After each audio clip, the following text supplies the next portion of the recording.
Hey everyone, I am here at Disney's Grand Californian Hotel at Disneyland. You can see the pool behind me. There's a look at the pretty hotel, arts and crafts, California style. But this week's question comes from Julie, and she wants to know, when she's filling out a card application, should she put the income for just herself or for both she and her spouse?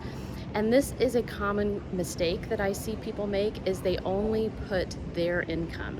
And if you click on the little information box next to that field when you're filling out the application for Chase, at least, that's usually the cards I'm recommending, it tells you that you are allowed to put the total household income. And you do want to list that, because otherwise it may look to them like you don't have enough income to get this card.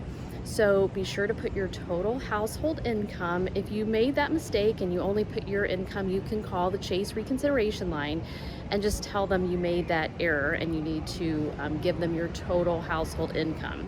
I also had someone ask me once about, they were retired and they did not list their investment income. They were thinking that they didn't currently have an income producing job, so they listed basically next to no income, and of course you're not going to get a card with that. So you need to put all of your income, investment income, any income sources that you have, in order to give you the best chance of getting approved for a travel credit card.